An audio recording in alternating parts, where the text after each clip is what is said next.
Hey everybody, it's Maria from Sacred Heart Tarot, and I'm gonna try something new. I kind of have been stagnating a little with ideas to put up on the channel, so I thought maybe I'd do like a monthly, what's going on with me, what I'm reading, what I'm working with, what decks are new to me, and things that I've learned over the course of, from month to month.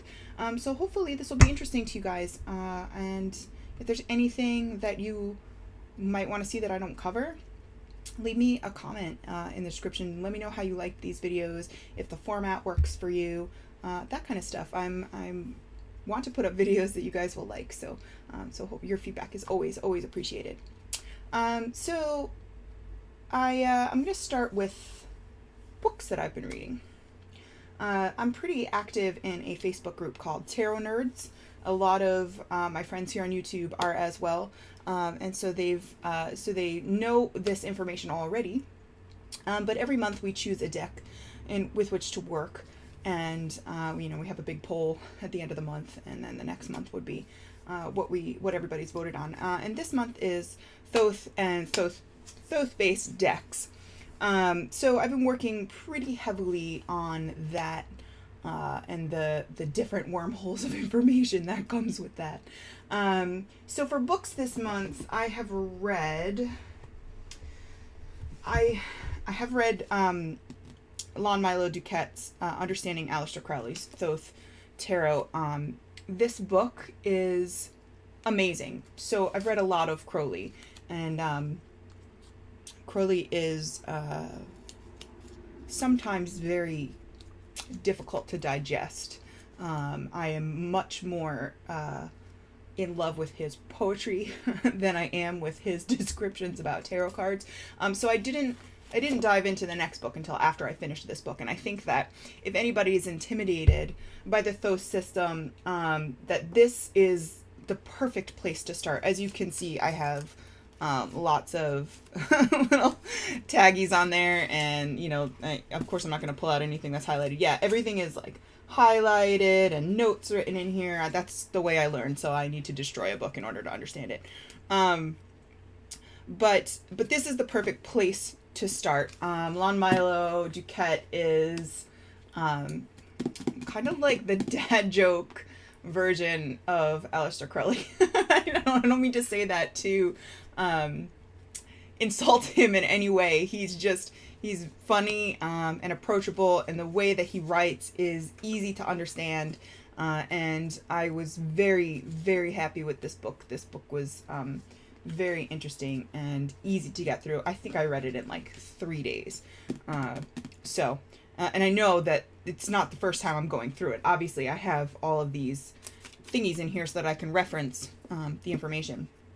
But yeah, if you are interested in Thoth in any way, looking to pick up a new system, or if you are into it and just haven't read this yet, definitely Lon Milo Duquette's Understanding Aleister Crowley's Thoth Tarot. Pick it up. Okay, so that leads me to the second book. I am now probably ankle deep, I would say, in the Book of Thoth. Now that I have kind of an idea of what some of the more obscure phrases in this book means, I decided to go through this book. And obviously this book is very, very integral to learning the Thoth Tarot. I've got my my little bookmark upside down. But yeah, so and again, I'm going through highlighting and digesting a lot, and I'm about maybe a quarter through. But this one's definitely much easier to read after reading that first one. So the next book that I am, I think, perpetually reading, this one I've been working through the exercises and going a little slow. I extol the virtues of this book to pretty much everybody that's interested in learning Marseille Tarot. But it's Tarot on Earth by Tom Benjamin. He has a YouTube channel here on YouTube, obviously, but he's very, very smart and very, very approachable, and is so giving with all of his knowledge. And this book makes learning Marseille easy. Nothing's easy, obviously, but the exercises in this book take you through step by step how to discover your own meanings for the cards, and that when you look at a spread, how to kind of put things together in a way that makes sense to you. And he really impresses upon you to do your own work, and he gives you help along the way, as well as some great anecdotes and stories about his journey in tarot. So this book is one that I always recommend. I am not finished with it. I'm probably about 3/4 of the way through, mostly because I'm going very slowly and doing each exercise. He tells you in the beginning to not skip around and to do the exercises. So I'm listening. I don't usually follow the rules, but I am this time. So that's that. The next book I have, it's on my Kindle, so I have to show you. Hopefully it'll show up on the screen. This is a really interesting book. It's called Portable Magic. Tarot is the Only Tool You'll Need by Donald Tyson. It is a primer is a good word, on how to use tarot as a representation of ceremonial magic. So if you're into, all of the things that ceremonial magic is about, casting circles, doing rituals, that kind of thing, it is a very easily described way. He's very easy to understand, but easily described way in which you can just take a deck of 78 tarot cards, and by using the Golden Dawn associations, he has some of his own associations too, but the Golden Dawn and Kabbalistic associations and astrological associations for each card, how you can set them up to get your head into a ritual, and you don't need to, put on robes and burn incense and burn candles and have a temple and all of those things. It's using the cards as visualization for a ceremony, and I thought that was really cool. That book, almost done with that. I'm not finished. I read like 7 books at a time, so I kind of get all of this information, and eventually I finish them. But anyway, so those are the books that I'm working on right now. The next set of things I wanted to show you was some decks that I've gotten in. Today, I just recently got the Star Tarot. This, I'm in the process of trimming it, so I'll show you. That's the trimmed card, and then these are the other cards. It's very glossy. We all know how much I love gloss on my cards. But yeah, I'm chopping off of these borders because they're horrible. But the deck is really beautiful. It's kind of half Thoth, half Rider-Waite, if you can imagine such a thing. There's this card, which has got, the alligator on the bottom, and there are some cards here, most notably the where is it going to be?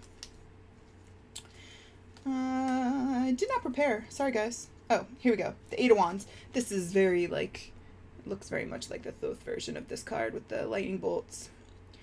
So it's kind of like half and half. The court structure is not Thoth-based. The court structure is king, queen, knight, and then prince or princess, whereas in Thoth it's knight, queen, prince, princess.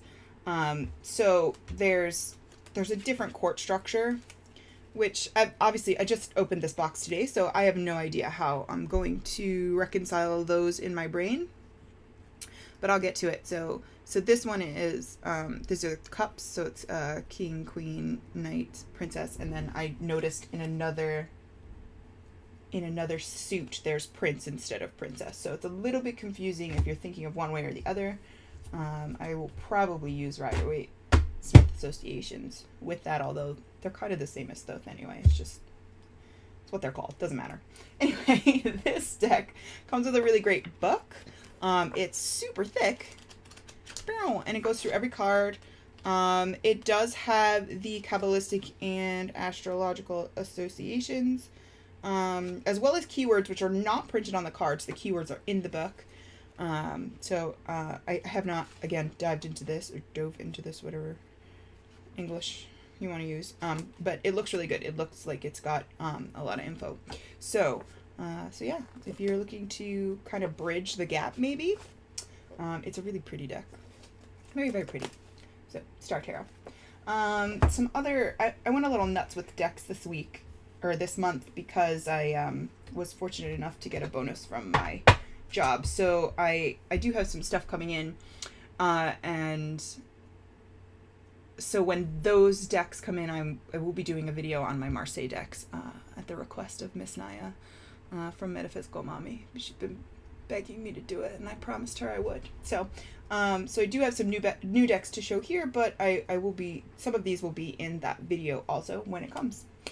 So one of the first ones I have is the it's Vegeta Tarot by UUSI, who's the same publisher that does the Pagan Otherworlds Tarot, which I have as well, which is beautiful. This was a gift from a friend, and this is a majors only deck. Let me see if I can find the artist's name. Chloe Marie Gallard. But it's really cool, like hand-drawn looking. Oh, that is not a card you want to show. But yeah, that's the name. It's called Vegeta Tarot. But the artwork is really pretty, and I loved it the second I saw it, and I was fortunate enough to receive it. It's great. And I use this, I use majors only decks not only as an addition to a larger spread where I just kind of want one major impact to kind of oversee everything. I'll use a majors only deck, or I use it with the spread that I learned from Tarot Map, which is Where's the Fool Going? And I do have a video. She has a video showing it, and it's amazing. And I have a video doing some readings with majors only and that spread. It's really a great quick 3-card that gets you a lot of information. So yeah, that's Vegeta Tarot. Another Marseille deck that I recently got was the Vegeta deck. I have been kind of lusting after this one for quite a bit. I'm not going to show too much off because, like I said, it's going to be in the other video. But this is from Il Meneghello. I love the publisher. They hand cut all of the decks, and it's very thick, non-laminated paper. So while that kind of contributes to it wearing down a little bit more, it also, when you shuffle them and when you use these decks a lot, they start to soften up, and they're just so beautiful. The paper feels so nice and vintage, and I'm just a sucker for that. The next deck I got this month was the Trionfi della Luna Paradoxical Classic in English, because I am oops, there we go. Sorry, my camera decided to shut off. So I got this in English because you can't get it in Italian anymore, and I'm sort of a snob about wanting the Italian. But this one was too pretty to pass up. I have the Paradoxical Blue in Italian that I love, and I have done I did a video in the Tarot Nerds group under a black light reading with that deck, and it was just so much fun. They're beautiful, beautiful decks. I love Patrick Valenza's art. I love the Deviant Moon Tarot, even though my relationship with that deck was a little tumultuous at first. I love it now. So that was another deck that I got. The next one I got, it's a little more Thoth based, I believe this deck is, but I got the Sacred Rose Tarot. This is another deck that's perpetually in my wish list, and I never just pulled the trigger. It's really pretty. It's cool. It's almost like 60s style art. Very colorful, bright. It kind of also reminds me of the art style of Tarot of the She, which I don't own. It's another one that's perpetually in my wish list. But the art is very, very bright, very colorful, and really pretty. I haven't read much with this. I've just done a couple of combo lessons in the Tarot Nerds group with it, but I like this one a lot. I'm going to work with it. It will be one of my like month-long decks, because like I said, it's been on my wish list for a really long time. And then another deck, the last deck that I got, well, the last deck that came of the ones I got, is the 4th edition of the Alchemical Tarot by Robert M. Place. Who I found out lives very close to me. It's very cool. And this deck was another one that I was kind of pooping on. I don't mean to say that in a crappy way, even though I guess there's no other way to say it. I was like, no, I don't want this. I don't like it. I don't like it. And then something grabbed me. I'm going to try to find the cards that grabbed me, where I needed to own it. The star was always one. Let me see if I can find it for you. The star was always one that I really needed, and then there were a couple other cards where people would post them, and I was like, I gotta have it, and it was one of those clicks. You get an alternate lovers card. I kept this one in. The other one is quite a bit more salacious, where the lovers are in flagrante delicto. And it's beautiful. I just, for the moment that I looked at the two, I decided on keeping this one, just because I love their embrace is just so very sweet and tender, and I really liked it. Anyway, let me see if I can find that star card while I ramble a little bit. So these were the decks that I have gotten, and I will be working with them. You know, I like to take a deck per month and really, really dig into it, as well as using my other staples. Okay, the Queen of Cups is a mermaid, which, you know, I'd be a mermaid in another life. Aha, the star. That's the one that was one of the cards that really made me want. Whoops, as I spill cards everywhere. And yeah, so that's it. So that's my tarot chat for this month, for the month of April 2018. I hope you guys enjoyed it. I hope that I can do this, you know, at least once a month. I probably won't stick to any specific schedule other than once a month, because I'm terrible at schedules. So if you guys have any questions about it, or you want to see full flip-throughs of any of these decks, let me know. Leave me a comment. Let me know what you thought. Was I too rambly? Was I not rambly enough? Any information that you guys want to know about what I'm doing, what I'm working on, and throwing cards on the floor. So that's it. You guys all have a great day, and I will see you next time.